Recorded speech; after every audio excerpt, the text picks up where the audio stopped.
really impressive group to have it. The fact that it's been sustained for so long and that it embraces such a wide range of amazing topics at the edge of what we know and what we experience is really amazing. And you know, if I could ask you anything, I would say let's give Jack and Tina a hand. Yeah.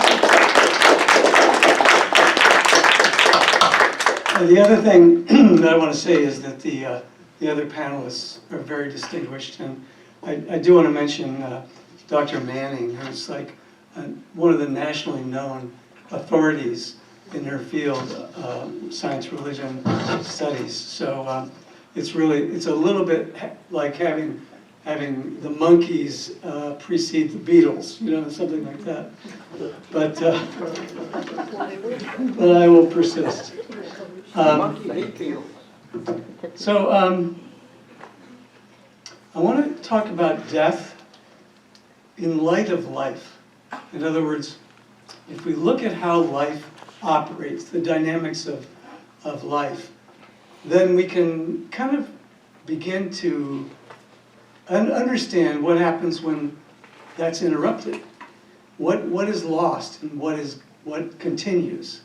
And I think talking about that in this group is really interesting because so many people have had experiences of an afterlife nature. So what's the first mystery is, why are people fearful of death when in many cases, if you interview them about it, they say that they don't believe anything happens after death, right? It's oblivion. And there's a strong contingent of people who've studied the Old Testament, the Hebrew Bible, who believe that that's the doctrine that you find there. And the question is, if nothing happens, if experience ends, why would you be afraid of that? And I think it's because oblivion is somehow subconsciously viewed as an experience nonetheless. You're being drawn back to that point of nothingness out of which you came in the first place. And it's the opposite of liberation. And it's a kind of deep existential claustrophobia. I don't think that really justifies it, but it is interesting that the Hebrew word for death, nephesh, means actually a sort of a suspended animation state. And the other term that you find in the Bible is the term that turned into hell, which was Gehenna. And Gehenna is, again, it's actually the name of a landfill, a dump at the edge of Jerusalem. And so what it stands for is, again, your selfness coming to an end and just scattering into nothingness. Again, why you should be afraid of that, I'm really quite baffled about it. So we'll continue. The other thing that interests me that's mysterious is that we talk about death in a certain grammar. We say, he died, she died. She lost her battle with this or that disease, right? Well, dying isn't, that grammar sets up something was done by someone. You know, he died, but he didn't really do anything, did he? I mean, death came upon him. So that's mysterious to me, why we set it up in such a way that I did something when I died, because I didn't. Although there are exceptions, and I'll talk about that in a minute, about active death, not suicide. So the basis of thinking about life and death as part of life begins with a kind of anthropology, a kind of understanding of how our being is constructed. And in Genesis, we find a presentation of how human beings are assembled, and basically the two ingredients. One is physicality, is particles, is dust, if you will, elements. And those are given life by a divine substance called ruach. And that word stands for, is the Hebrew word for three things: the wind, the breath, and the spirit. All seen as kind of the same thing.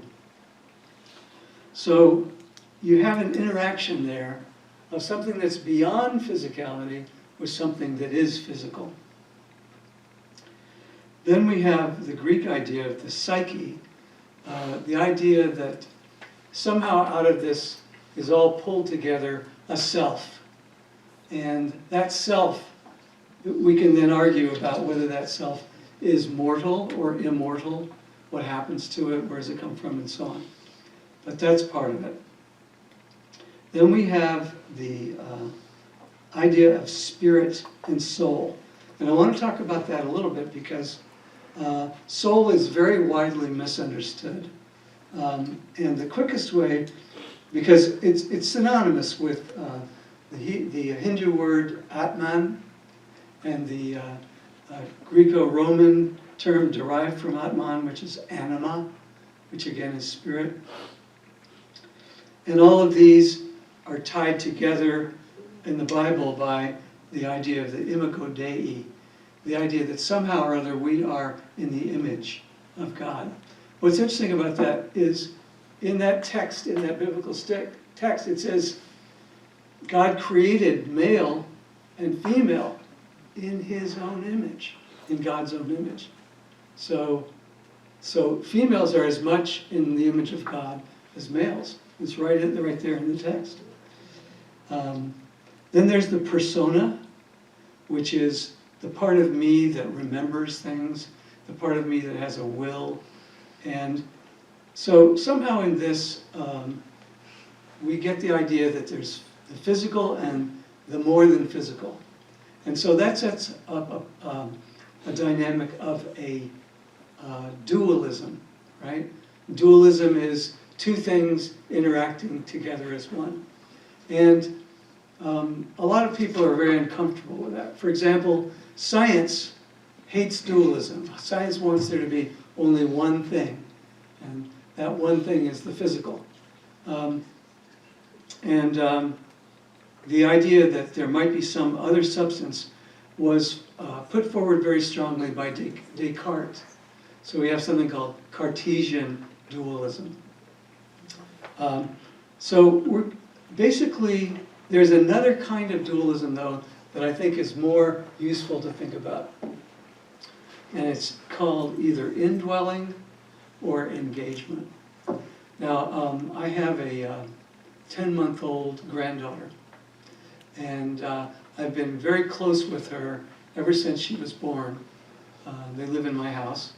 And I witnessed myself, this individual, tuning in to the world. And the very first part of that was accumulating a lot of information about her limbs, about how she could move, how she was in a body. And gradually she got the idea of how you can control your arms and your hands, and how you can stand on your feet, and how you can move your body. And one day she discovered this. That was a big day for her, you know. And so what this is all about is a kind of indwelling. A being has awakened within a body and is learning what that body can do. And that is what I call engagement. And so then as she masters those abilities, and no doubt wins the gold medal for gymnastics someday, who knows, But in that process, the ruach, spirit, and the physicality are merging together and becoming one thing. Now, a simpler example of that is, let's talk about, there's a man who lives in New York City, and he's blind, has been blind from birth. And so he has a white cane with a red tip, which he can't see, but he can use it. And he taps around the city of New York very freely. He can go anywhere he wants to go at any time, get on whichever subway is the right subway, get off the right subway, etc., etc. Now, he's holding this cane and tapping with it, but he's not feeling the cane. He's not feeling the wood in his hand, or the metal, whatever it is, in his hand. He's feeling what the cane feels at the end, right? He's tip, tap, tap, tap, tap, and then, oh, that's concrete. Tap, tap, tap, tap, that's wood. Tap, tap, tap, I'm going up now, etc. And that is what's called indwelling. So now the question is, that's not a matter of him putting another substance into that cane, is it? It's an imaginative act that he's performing. He's taking this raw sensory data, assembling it into a picture, and then modifying that picture each time there's a tap. And that's indwelling. And what I could say about that is that there's a spiritual event happening there, but it's not the spirit going into the cane, and it's not the spirit coming out of the cane. It's him creating a picture of reality from this data that he's assuming. Another example of that sort of experience is when you drive a car.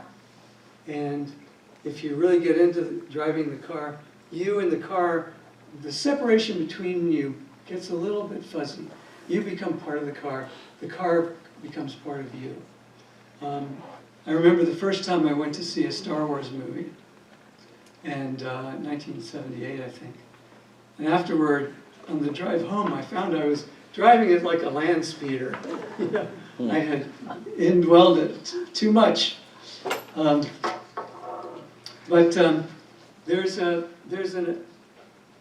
event, a scientific event that happened that points toward this idea of the indwelling, the engagement. I spoke about it briefly the last time I was here. What happened was this. In 2013, some experimenters at the University of Michigan were working with rats. And it got to be the end of the day. The rats were hooked up to EKG, heart, and EEG, brain waves. And it settled down for the night. Everyone left, but the cameras were still on. And in the morning, the researchers came in and they found that all the rats had died. And when they examined the EKG and when they had looked at the video, they found that these rats had all had heart attacks. All of them had heart attacks. But what was really strange was the EEG, the mental aspects, showed that just before their terminal cardiac arrest, their brains had gone into a state of hyperactivity.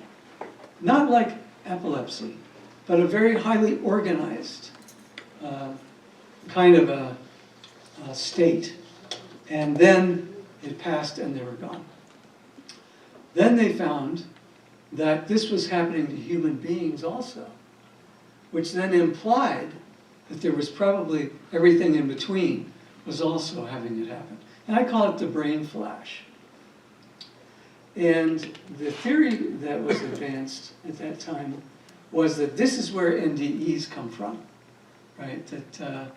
That you're having this brain thing happen. And when I heard this, I asked the speaker as politely as I could, okay, that explains the humans. Now could you apply that to the rats? And you can't, of course. So there's something going on in all these life forms at the moment of death. And I think it's related to the life review. Not that the life review is exhausted by that, but the life review happens. We know it happens. We know that information is assembled in this process. The next question is, if it happens at the moment of death, how does it evolve? Right? How does it evolve? How is it passed down from generation to generation? It couldn't be. Therefore, this information, this package of information that's being created in this brain flash is being sent somewhere beyond death. And so that is the next form of indwelling or engagement. Engagement with something beyond the physical. So my hypothesis is that creatures have evolved to, at the moment of death, assemble the information that they have at that moment and send it somewhere. I don't know where. Maybe to the Akashic record, maybe to a reincarnation situation. I don't know. But it's good for whoever gets that information. It's beneficial from an evolutionary standpoint. So, the last thing I'd like to say about life before I talk about afterlife is that we don't know as much about life and how it works as we should, because our physical sensations mask and blot out all of our other kinds of feelings that we have, typically. Not entirely. We still have feelings, we still have thoughts, but we're overwhelmed by our physical perceptions. And what I discovered was that in order to experience anything, it has to get to the brain. I'm going to get my water.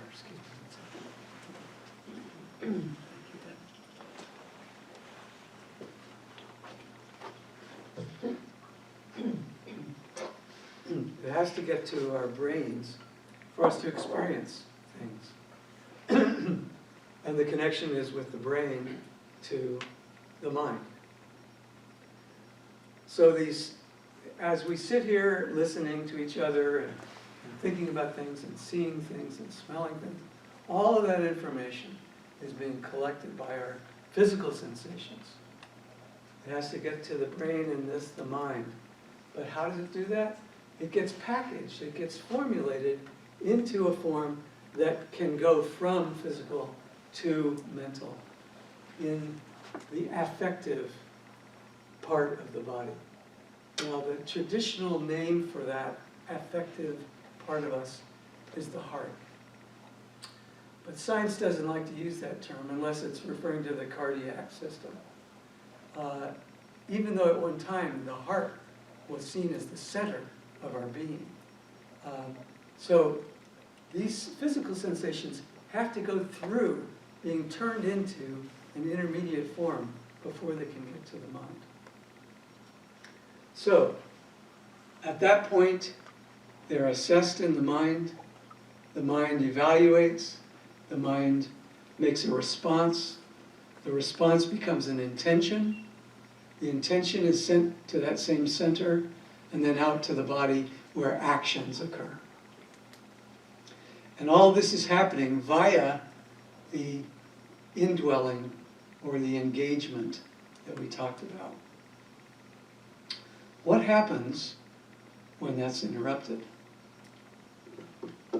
What happens when we lose aspects, or when we lose access to our physical sensations? If that's what we've been depending on all this time, what happens when we don't have that anymore? Well, some of us who have, many of us here, who've had these NDEs, have an answer to that, an answer to what happens. If we set those aside for a minute and look at what it's like to be in a state of no sensations. Now you could still have mental stuff because that's not entirely physical. You could still have feelings because that's still partly not physical. But your sensations are gone. If you are someone who's entirely wrapped up in those sensations, you're going to experience nothingness. And yet you're still there, and that's going to be scary. And so that's where I think part of that fear of death that I talked about comes from.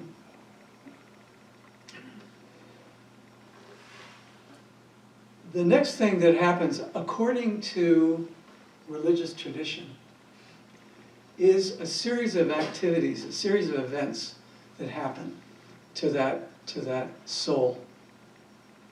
Let me just pause again for a minute and just say, the soul is a real thing. And the reason why you can be sure that it's a real thing is because you can sell it. You know, if you want to work in the White House, we can arrange that. Yeah. But what does that really mean? What it really means is you have the power to transfer your allegiance from reality, from the moral ground, to something that is not the moral ground, something that is unholy, but will make you money and give you power and glory. And that's what selling your soul means. So that tells us there is some reality to the soul. It's not the same as the self. It's not the same as the spirit. It's something very specific. It's what links you to reality unless you decide to send it somewhere else. Now, when you are in this state, two things happen. The first thing is, according to Meher Baba, which is where I learned this, your attachment to what you put your life together with becomes an issue. If you are into drugs and if you're into what we consider addictive things, whatever they are, you don't have access to those anymore. You're all of a sudden in cold turkey. And that's the hell state. So hell is not a permanent place underground with guys in red suits and so on. Hell is a state of recovering from the addictions of your life, whatever those were. Likewise, if you make your life about beautiful things, compassionate things, things that are meaningful, and the physicality is gone, the physicality was blotting out those senses and experiences, depriving you of what they really are. Jesus said that you should not pursue things, physical things, things of the world, because if you pursue compassion, giving, self-giving, etc., if the things of the spirit, art, music, love, all of those things that are dampened down by physicality as if it was a shroud, that's taken away. And suddenly there they are, they're your treasures. And Jesus calls them treasures, immortal treasures, treasures that don't decay in the way that worldly treasures do. And again, that is a state. It's not a permanent, forever, walking around the clouds, singing with harps. It's a state that one goes through before moving on to the next occasion. There are discarnate beings. I think maybe 7 or 8 people kind of indicated that was part of their experience, to have some sort of contact with discarnate beings. We call them angels. We call them, we write books about angels. We call them demons. And there are other entities. They're mischievous entities that can fool you into doing things you wouldn't otherwise do. And they can fool you because they have access to knowledge that proves they are Uncle John, as they claim to be, but they're not. So all that is part of the flow. Jesus on the cross said to one of the thieves, said, "Today you will be with me in paradise."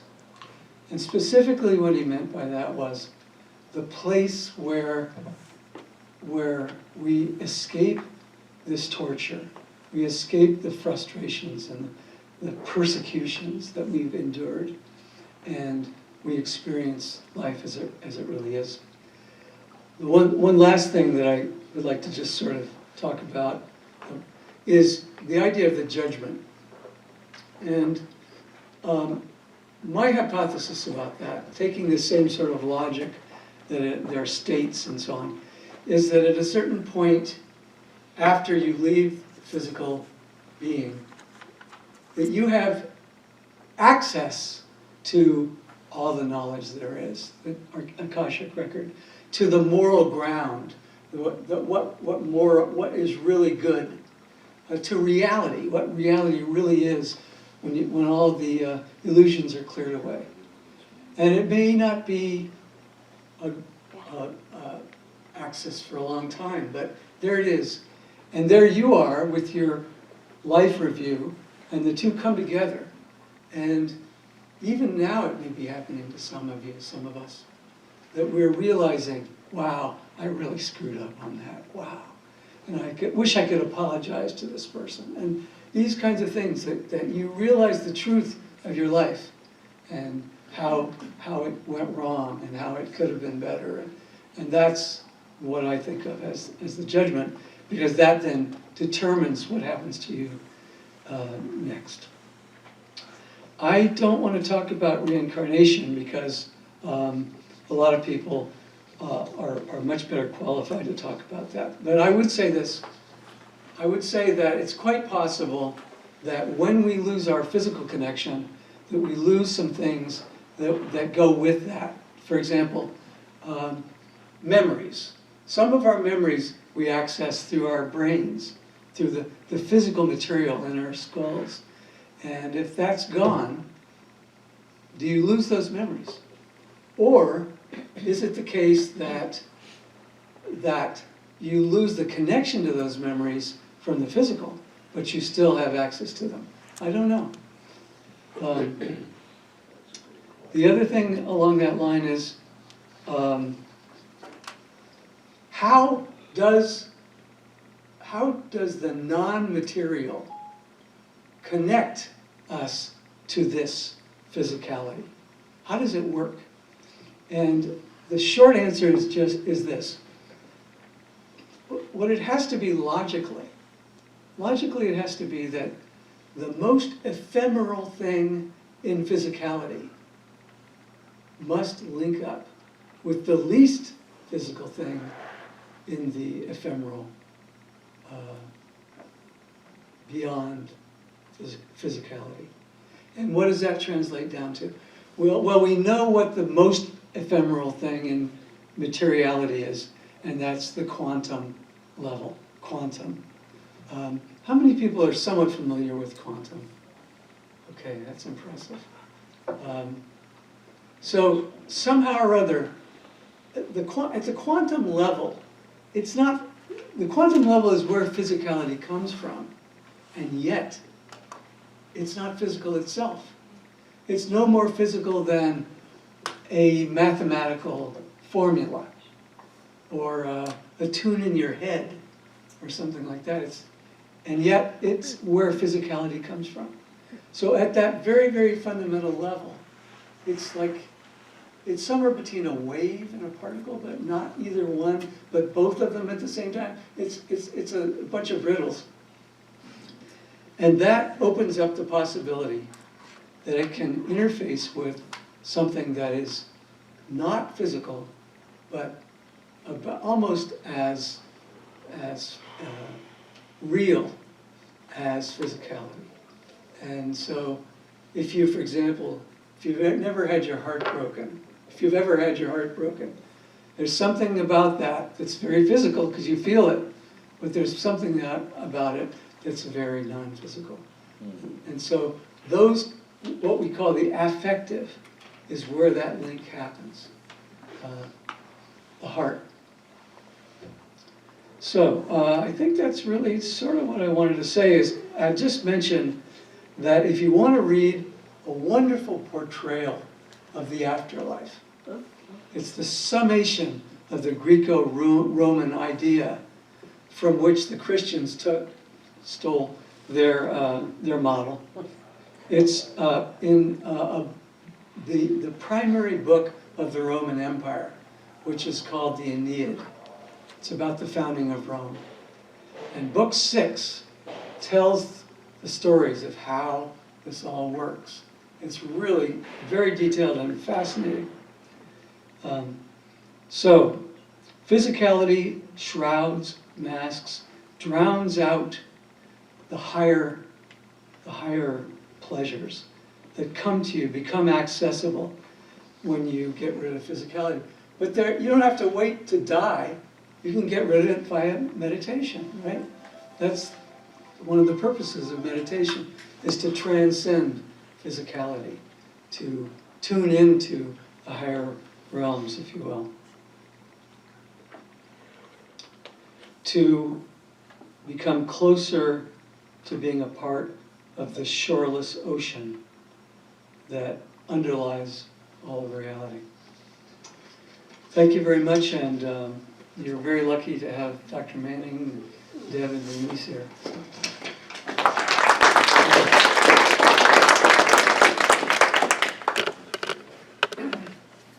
Well, thank you, James. Shall we start with our panel? Okay. So, if any of you need the microphone, you have to have it very close to, can you hear me? No. I don't think it's on. Can you hear me now? No. Okay, so, I can hear you without. how's that? No? Turn on We the can on hear you. I button. don't think you really matter. Just speak up and. Just project your voice.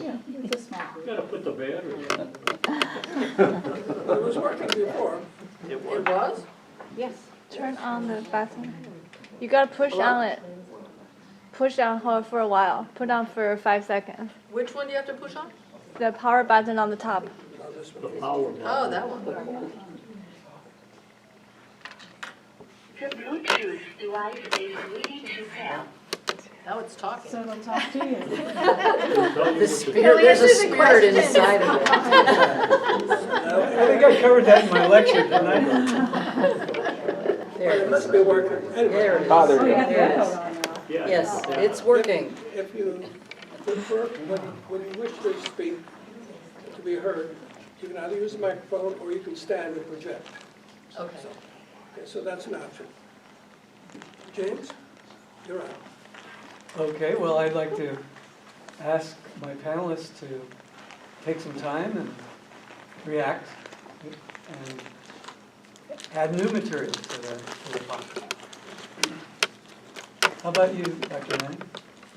Okay, well,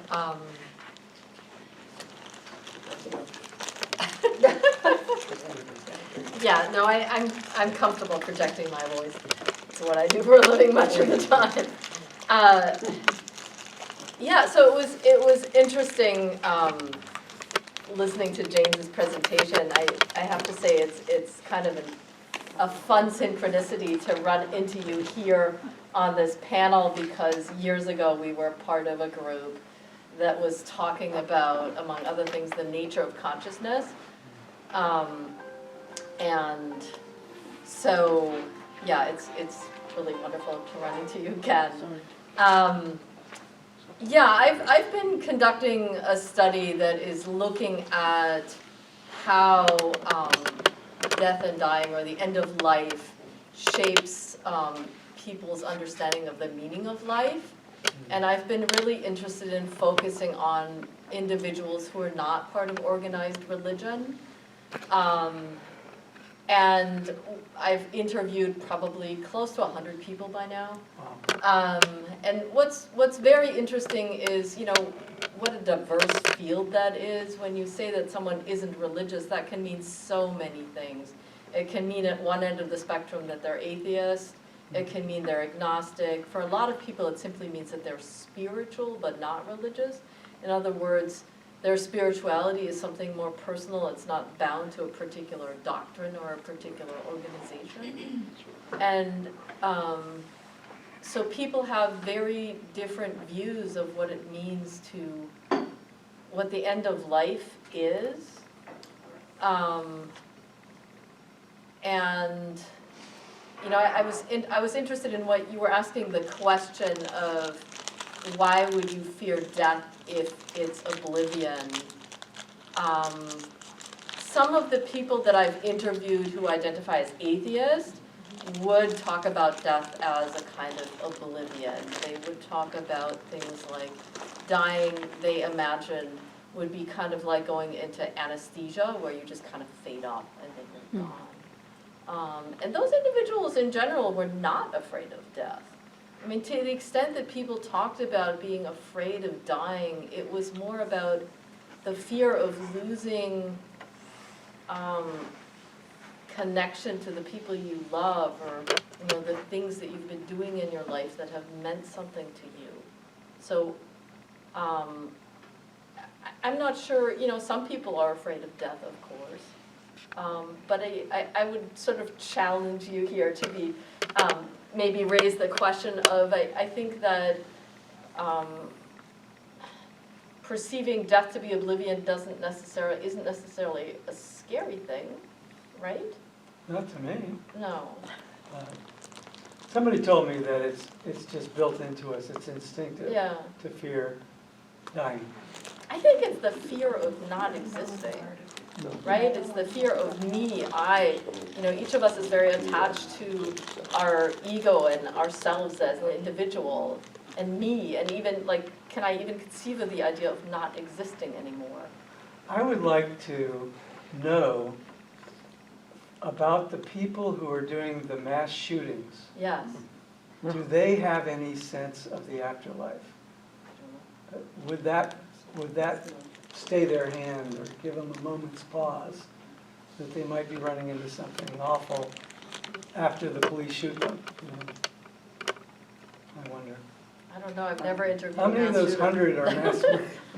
Yeah, yeah, I have a question. yeah.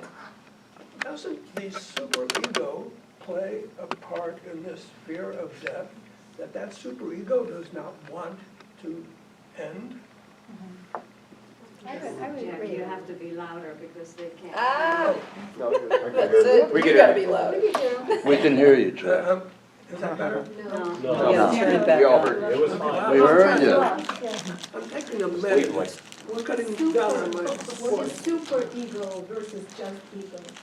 What do you mean by super? Well, I mean, we have the ego, Yeah. and we have a superego that is nature, I guess, has given it to us so that we try to survive and reproduce, which is our whole function as a Ego. It's just. Anyway. But I was just wondering if superego makes it, if that is what generates the fear, that it doesn't want to end. But that's The what I was trying to get extinction. at. The Yeah. extinction of life. Yeah. Right, the ego, and that's where I think that is built into us, so that we don't become extinct. But, you know, we're trying to analyze it on the left side of our brain. And, you know, and depending on your belief system, you know, do you believe in God? Do you believe in the divine? Do you believe in something greater than ourselves, you know? Yeah, you know, I think that's a really interesting point, is what do we believe in? Because one of the Absolutely. things that I've been fascinated by is how people have like a framework for explaining what's going on in the world. So if you're a Christian, you have a Christian framework that involves God and an afterlife, and if you're a Buddhist, you have a different framework. And if you're a materialist scientist, you have a scientific framework that explains what is happening. And so, you know, you can have an individual who goes through like an NDE, which is sort of what brings people here. So depending on what your framework is, I think most of us try to fit whatever's happening us into that framework, right? So if I have this experience of something very different happening to me, and I'm a scientist, I'm gonna try and apply a scientific explanation to that. And if I'm a religious person, I'm gonna imagine that that was God, and how do we even know which two of those individuals is right? Or does one of them have to be I don't right? think that there is, right, I don't think that there is a right or a wrong. I think there's just an experience, and I believe that it's your belief systems. And it's through our experience, whether it's religious, scientific, you know, spiritual, whatever. And as we grow and use our super consciousness, I think what happens is we start to evolve, and then some of those belief systems, we don't agree with them anymore. So that they start to fall off, they start to die, and then it allows the higher self to come through, and you know, and I think it's probably infinite, you know. Yes, and when you get to that point of the superconscious and everything starts to fall off, you start to fall out of the ego. Yes, James. yes. Well, Yeah. I don't know if you have finished, or is it the right time to make a small comment? It's about being afraid of death, being afraid of dying. Of course, part of it, a big part, is the instinct of survival. Every animal who has no belief system will resist death, will try to escape, avoid it at all costs, and fight till there's no more strength left. But it and doesn't then happen accept with it. everybody, though. Yes, it's natural from, of course, our physical, even without any brain involved or any psyche or whatever.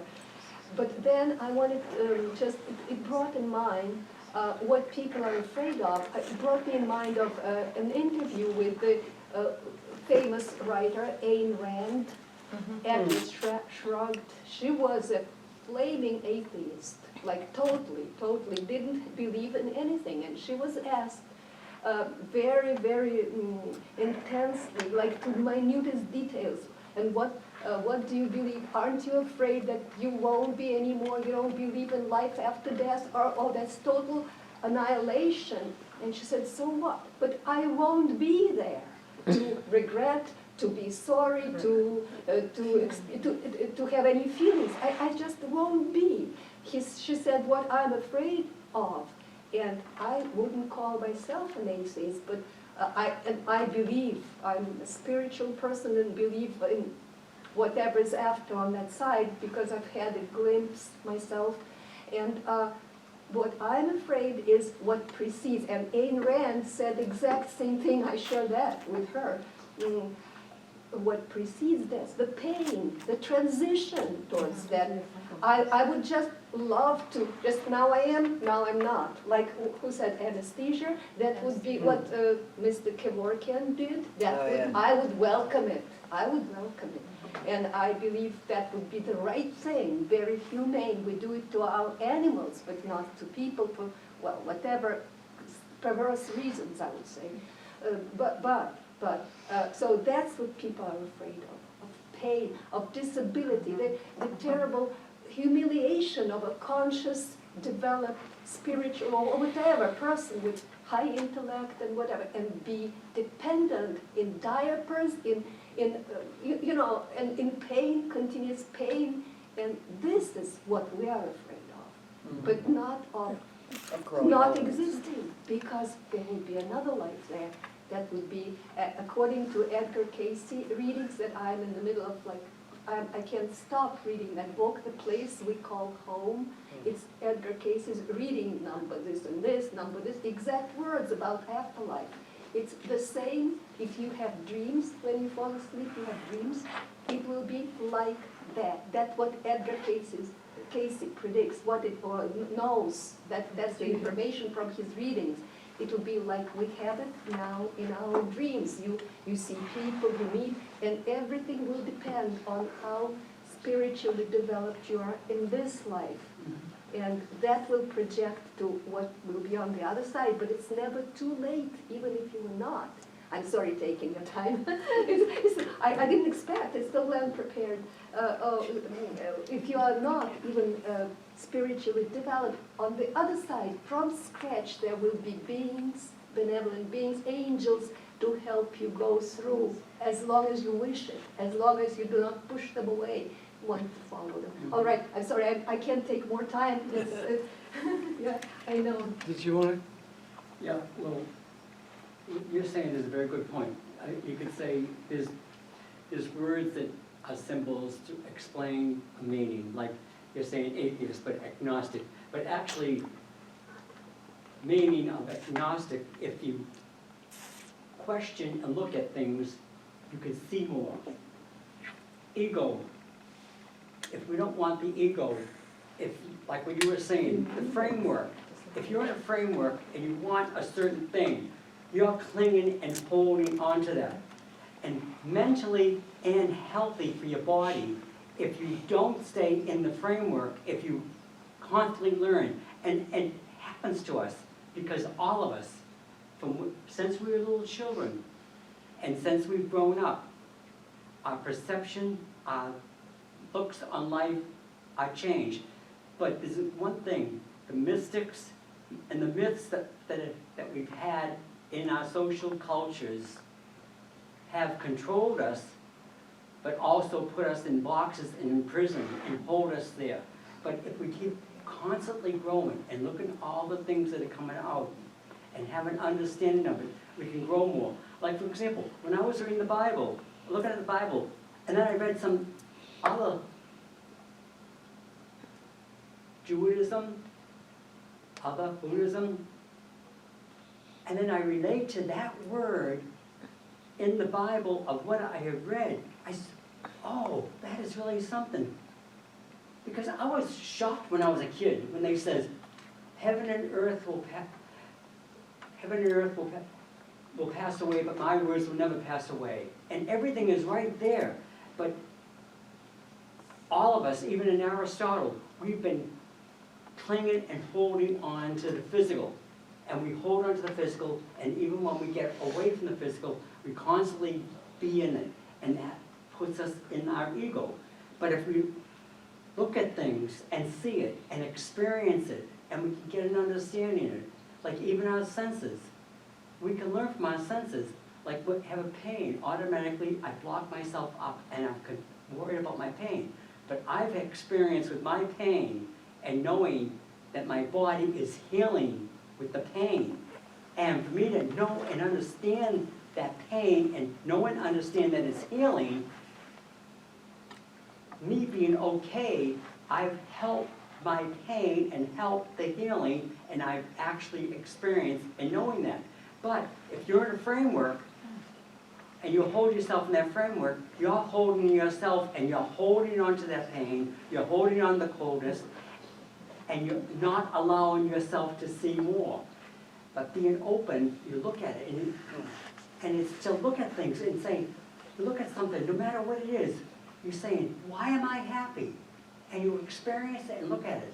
And it's, oh, gee, that's why I'm happy. But then I'm happy.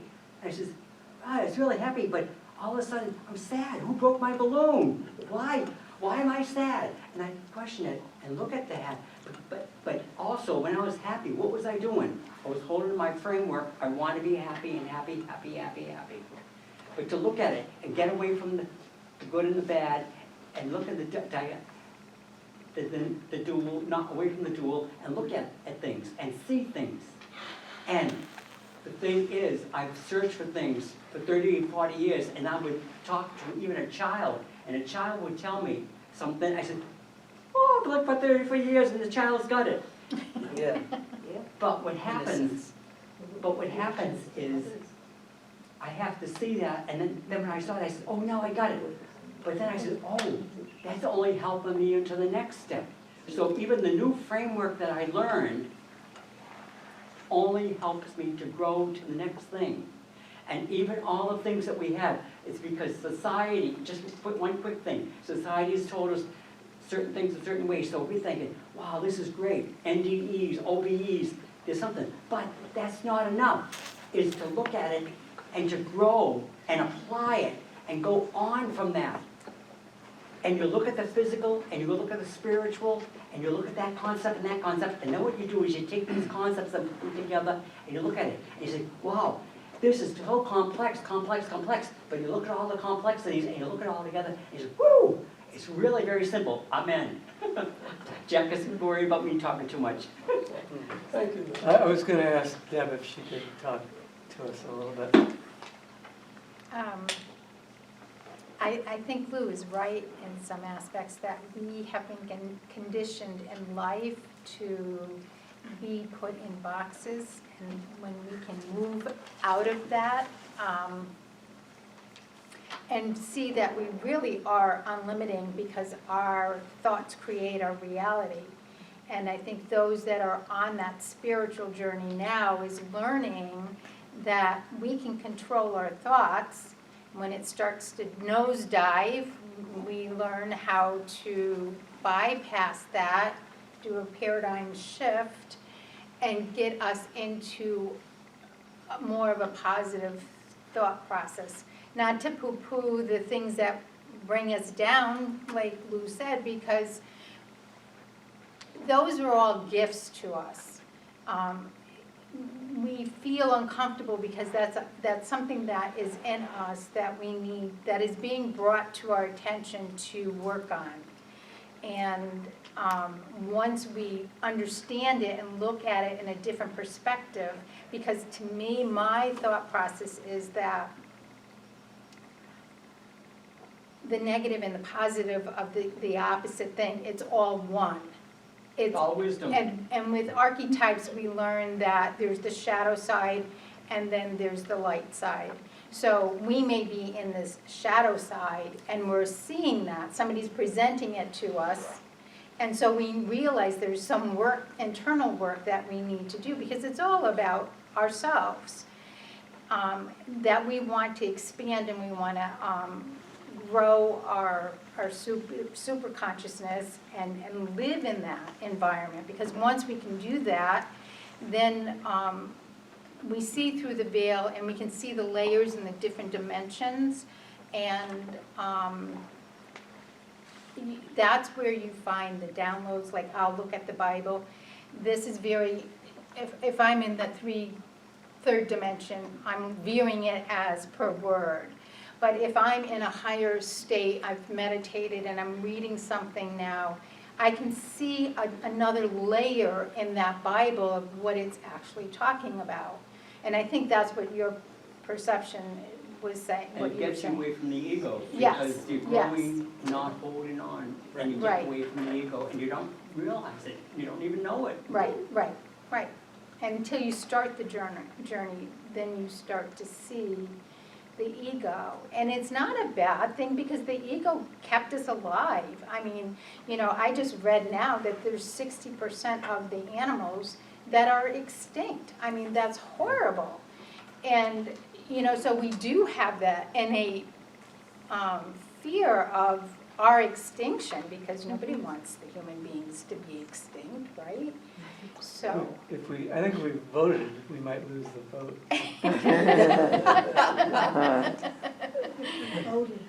There's a question. Wait, I was gonna ask Denise to comment.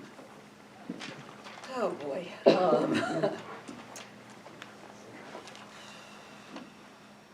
I've done extensive studying on this whole aspect, and what chose me to be an ordained interfaith ministry because there is so much difference in beliefs.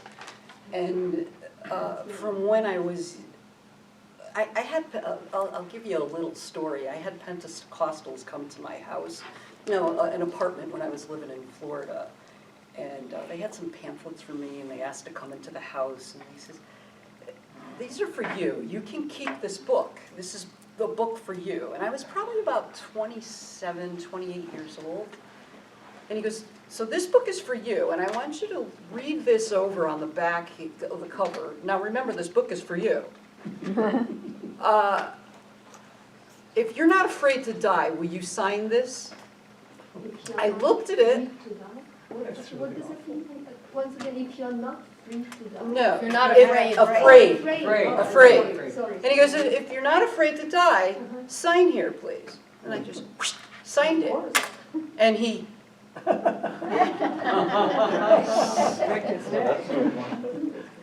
he was in shock. And it's like, because I'm not. But we rehearsed it the other way. And it was like, but you're young and you got your whole life ahead of you. And I said, I don't know. I just know within me, I already feel it. I know it. So I'm not afraid. And he was like, wow. And then, of course, he wanted to know me better. But it's just, I don't know. I don't know how to explain it other than, Was this after you had the near-death experiences? only one, and that was like 20 years later, though. Doesn't matter. And you know, I don't even remember all of it because I was only 6 years old, the first one. So it's just, I don't know. So there's the ego, which I used to live in all the time. I know that. Oh my God, I used to be a Barbizon model. We'll talk about ego. So I was all about my looks. To taking a year of abstinence and changing that whole thought pattern and starting to look at more spirituality and starting to see that, you know, maybe there's more to it and it comes from within. So yeah, the soul. You talked about the soul. The soul is within.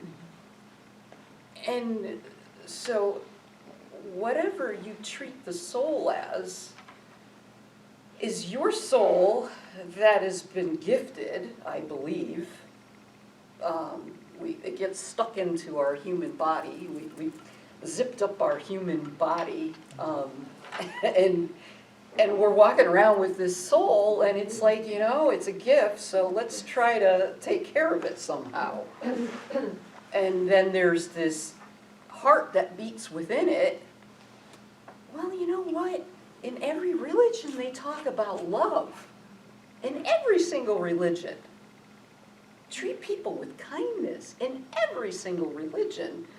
And then you have some religious leaders that talk about other religions saying, you know what? We're all one and the same. We all believe in the same thing. One of my favorite Buddhists, Thich Nhat Hanh, wrote a book on how Jesus Christ and Buddha divine are one and the same. So it changed my whole perception of death, is where I'm getting at. Because it's like, well then if everybody's the same, and if you're just trying to live this happy, compassionate, loving life, then I guess I'm okay. And for the mass shooters or whatever, they're living in their ego. You ever notice? They want the limelight. It's all about, they put it on social media. I'm going to be here and I'm going to be doing this. They want to be recognized because it's all about the ego. And they're not afraid of dying because they're sensationalizing everything.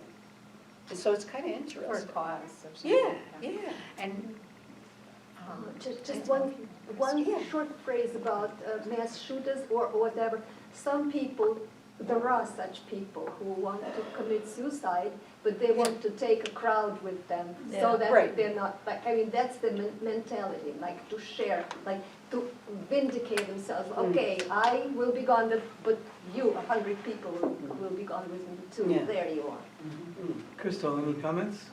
Well, I mean, along the lines of the mass shooters, you know, people have frameworks again where doing something like that could become a heroic act. you know?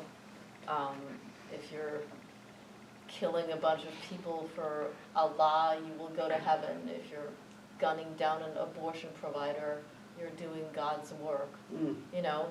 And people can come up with all sorts of rationalizations for why, you know, that kind of murder-suicide would be a good thing. And I would agree with what you're saying about it all being wrapped up in, I am doing this for the good of the world. Right. Yeah. But I also think that from a collective standpoint, if they're doing that, and who's to say that that we don't, and I'm going to go into reincarnation, that there aren't those roles that people take to come on this earth to play the devil's advocate and to say, okay, I'm going to bring compassion to this world, and I'm going to do it in a horrific manner.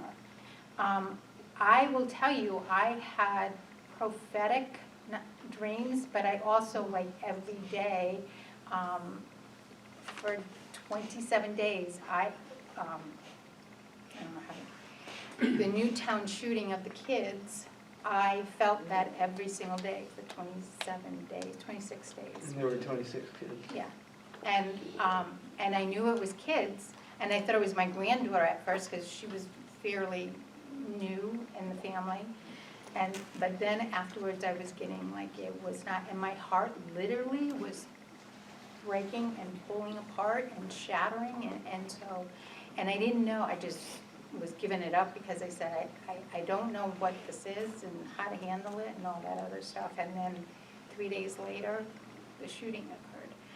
And I prayed for the guy who shot those kids, because it's like,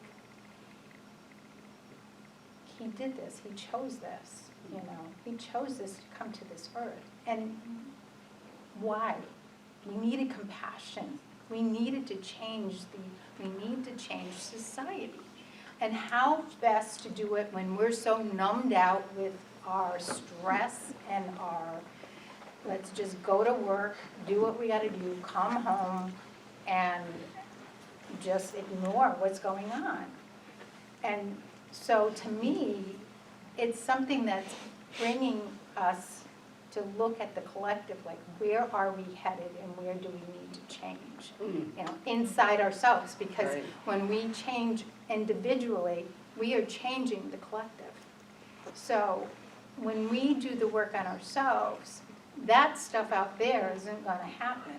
Right, And that's it's a ripple effect. Right, and that's where I believe that we're really headed for, is to get everybody as far as we can up into that fifth dimension, where the ego is not driving the vehicle, that the spirit is driving the vehicle, and that the ego is still there. We still need that ego to survive and to alert us when we're in danger, but I think we need to have the spirit drive this vehicle. And the soul, I believe, is like a blueprint. And I think some of you were here when Lee Lawrence was here, about the soul being the container for our Akashic records and all of that. So, Thank you. There was somebody over here. Was it Susan? Yes. I just want to bring a little levity to this. Yes. You don't mind. Woody Allen said that he's not afraid of dying, he just doesn't want to be there when it happens. Can I add to that? Yeah. I'd like to add to that. He was asked, Woody, would you like to live forever in the hearts of your fans? And he said, no, I would like to live forever in my apartment. Yeah, can you repeat again? I was talking, I disrupted you. Can you please say it again what you just said? I'll tell you afterward. But I will tell you something that these people haven't heard yet, which is Queen Victoria's last words. This is not a joke. So here's the woman who has the British Empire, the greatest empire ever, and her last words were, "All I possess for a moment of time Yeah.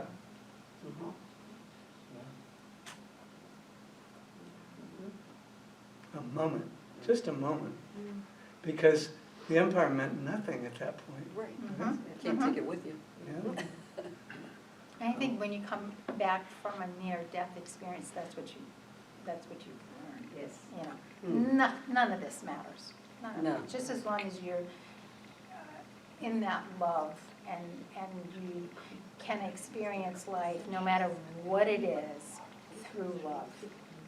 TJ, I have a couple of things. One is just a matter, I happen to have worked with somebody who is not a mass murderer, but a multiple murderer. And his feeling was that there's like a,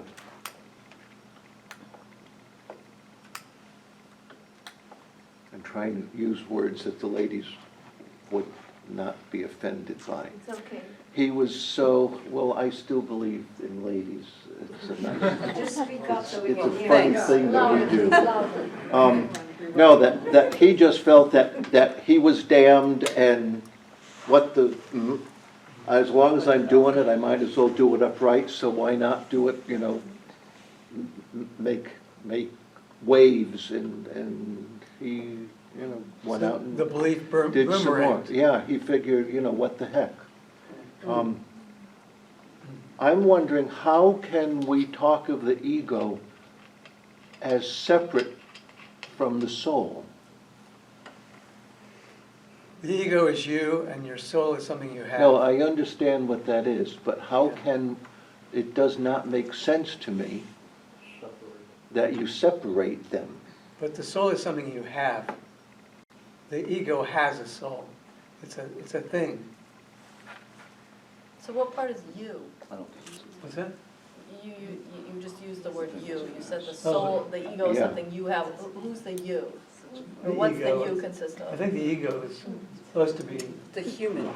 yeah, the I self. call ego the human, Or the persona, Body. Yeah. the No, persona. yeah, the persona, The persona. the human But are there, persona. Right, but- other non-humans that have that? Pets? And you can't Can I have, just say just one phrase? It's about, to answer the question, how can you, I mean, ego is something that belongs to this earth, to this Right, plane. right. And it won't be on the other side, it won't last. Right. But the soul will. The soul is here Yes. and the soul never dies, it will continue there. Ego doesn't exist on that Right. side. That's how we kind of. Actually, I want to ask something that related Different to entities.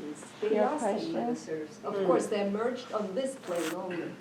Susan? Sue's trying. Yes, actually, I really love your metaphor of the cane. It's the person holding the cane is perceiving what the cane is perceiving the ground. So it's kind of like the your perception goes to the cane. You identify with the cane. It's a focus thing. So it's like the ego. So it's a compartmentalization of the soul. So part of it is perceiving the physical world. So it have a false identity. So it thinks the body is the self. So that's the ego. Because it's a compartmentalized, it doesn't view the soul. It cannot see the soul, and it's afraid of death. Because for the ego, when death happens, the ego dissolved because it's a compartment. It's not a real thing. It becomes the totality of the soul. That's why the ego fears death.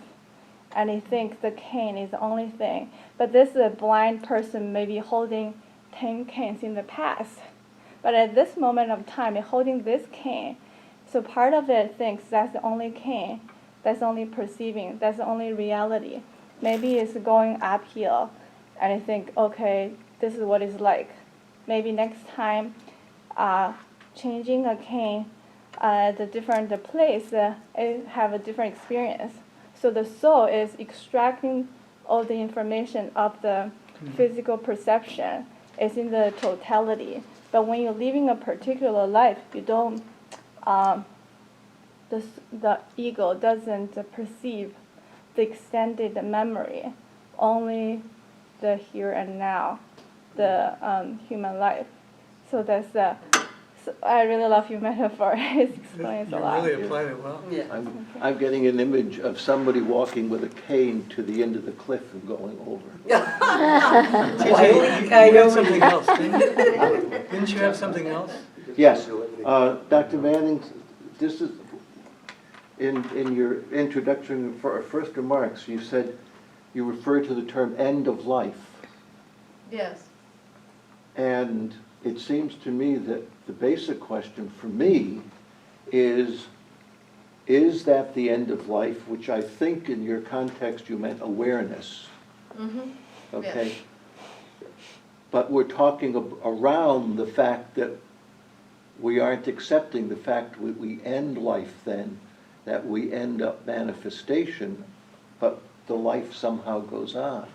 And I would like to hear you each address that concept of how it goes on. I also want to say that there are those of us who have had several NDEs, and I think what that does for us is that resets us for that moment that we go out of our physical surroundings. We do have that moment of awareness. I'm not going to say a glimpse because it's much more than that. We have a recognition of something that is greater than what we have. But I would like to get back to, I would be interested to say, we're talking, to me it seems like we're talking about life and after death.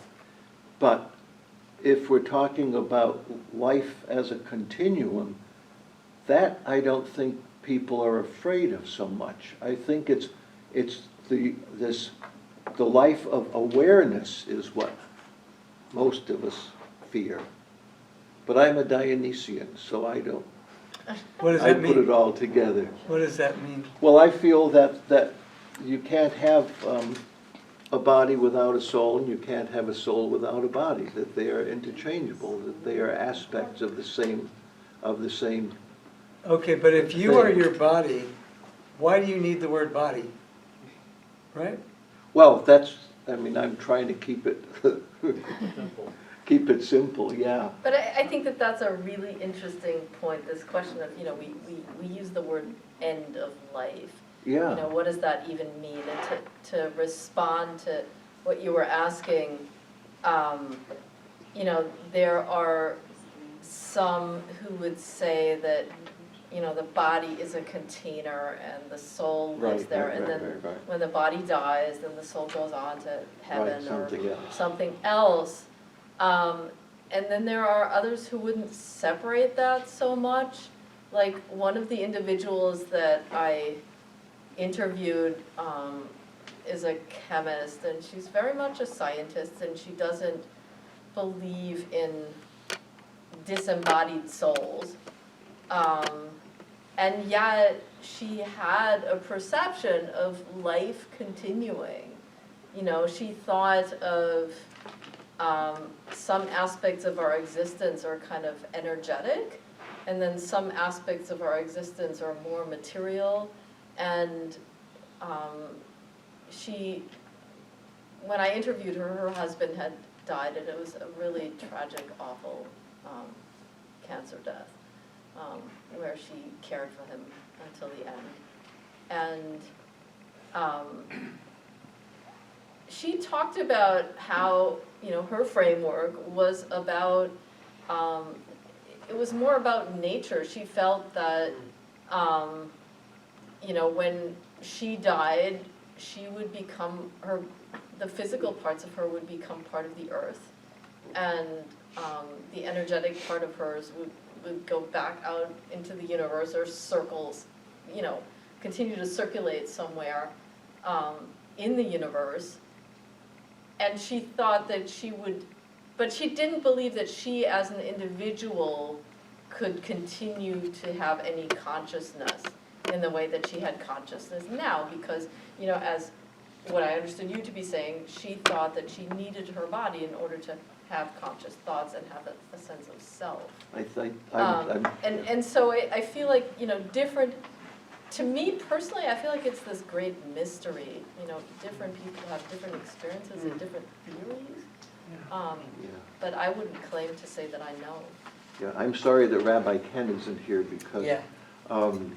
it would be interesting because what you're suggesting, Dr. Manning, is the idea, which I believe is the Jewish Yes. idea, is that once you die, your body does to dust, but that your body does not, the energy goes to sort of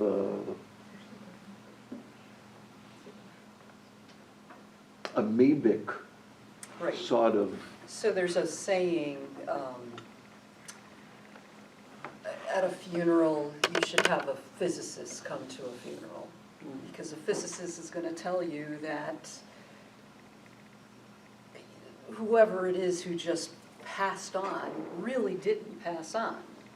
Because they've shared their DNA with everybody. Their particles, their matter, Yeah. their atoms, their protons, neurons, electrons are floating in the atmosphere, and they've shared it with you, so therefore they've never completely left. The butterfly. So we're The butterfly we're effect. matter.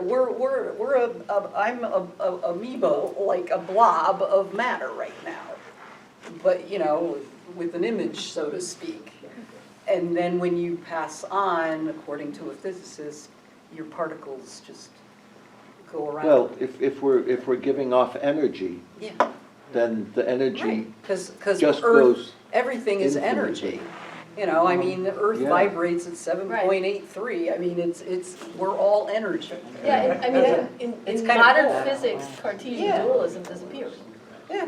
As a physicist, I'd like to ask a Well, question. there you Yeah, I was gonna say, go. what Cool. about Bob? So then I'm sure you've heard that I one. don't care about it. I want to ask a question. We've used the word soul, we've used the word ego.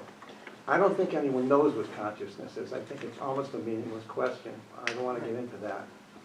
But if we use the word consciousness as if we have some idea what it is, what part of consciousness is soul and what part of consciousness is ego? I'd like. Where's Deepak Chopra for that? No, it's a continuum. Yeah. How about, okay, now a person dies. Now you take the organ and you put it into the new patient.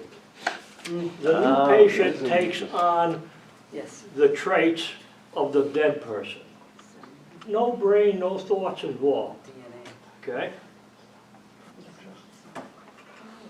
DNA. So, There's a your non-physical. body, okay, your body, okay, like you're saying, it's all done. No, It's DNA. your body can be passed on Yes. to another person, Yes, DNA.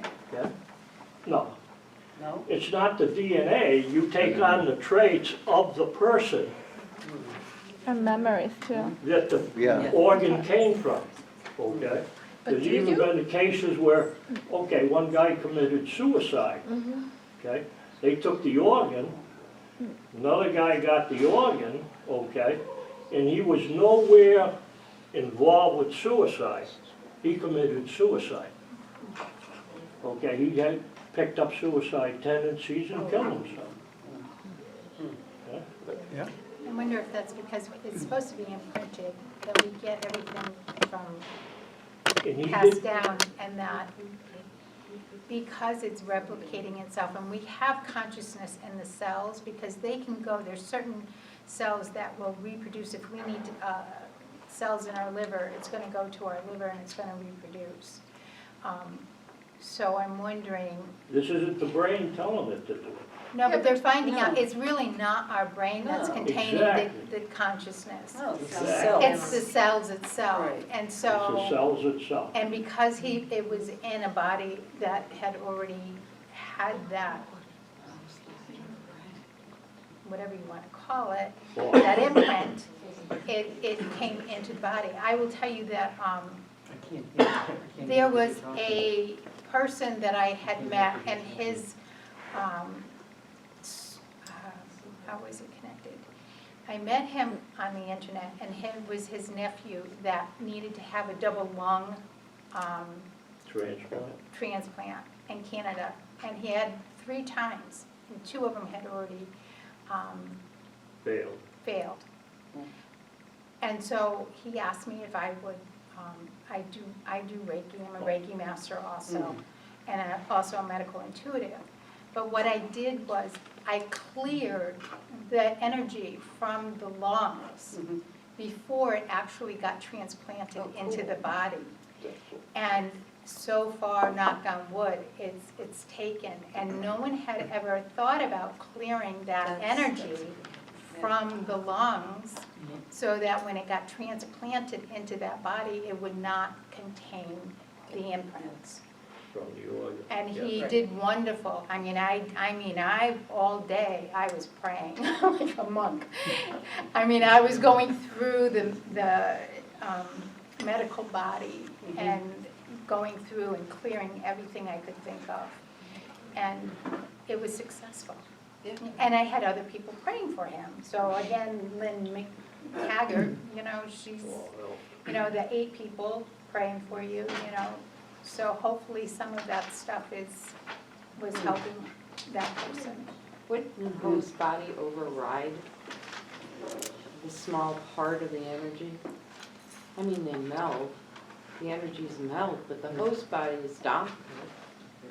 Well, the other thing is if you have, I'm a little hesitant to draw a conclusion based on one case. Right, that's what I'm thinking. I mean, to say that, It's well, like even see if there's 2, transplant to say that patients all that's the time. causal Yeah. is a big jump. I would be very confident. Yeah, I'd But like there are to other, see there are other list. cases of people who have had a transplant, particularly a heart transplant. Oh, yeah, they take some of the And then they take on certain aspects of the donut. the donor. Yeah, oh, yeah. That's I'm not not just saying one. that, but I'm This is saying, well wouldn't, known. Yeah, the person that took it on person that took override it in Yeah. can override that energy very easily. Well, No. It might not work they that way. don't. If the immune But system's but- already in a lapsed Yeah. state, And- I believe that they have to be a certain I don't know, vibration. maybe But you and do- I might be able to clear that out, Yeah, though. but I think that with the belief system of that person, if he's believing that he can heal himself, I truly believe that we can do it. Yeah, probably. And Dr. Van Pelt has already mentioned that idea Yes. that the heart has. Absolutely, heart mouth. Right, Yeah, the brain heart map, right. right. Yeah. Jack, you're part of the panel, so what would you like to add? Yes. Actually, we're running out of time. We have about 3 minutes left. And so, just one second. When I'm having difficulty projecting, but when James and I discussed this, he said, Jack, we need 12 hours. How could we do this in an hour and a half? Well, we can't. So I would like to say, what do you think of this panel discussion that we're having today? Is it something that you'd like it to be continued in another session? January. I like it, Jack. I would like to ask Dr. Manning, out of all those people that you interviewed, were there any people that have had near-death experiences? I know. There was one, One. yeah. There was one who had an Was that part of your, how do you know? He talked about it. I mean, but what about the others? Were they asked? That is a good point. They were not asked. That was not one of my questions. In the context of the discussion, since we were talking about death, it was something that I think people might talk about, but that's a really good point. Some people might not want to share that, There's a so I don't know. There's a Dutch doctor who writes on this field. He was the head of the entire Dutch hospital system. And excuse me, he was at a medical event, and one of the doctors stood up and said, Dr. von Lommel, I must say this is ridiculous. I've had thousands of surgeries, and no one has ever brought this up to me. And a guy in the back raised his hand suddenly. Okay, what do you have to say? And he said, I was one of those patients, and of course I wouldn't tell you. And so he conducted a very elaborate controlled study with the controls and so on. And it turned out to be 20% of cardiac operations were affiliated with an NDE. Yeah. No, I think that's He wrote really, a book about it. yeah, I think it's really fascinating, and I think that's part of why I connected with this group through Chaplain Jerry, because I heard about what you were doing. It's really very interesting.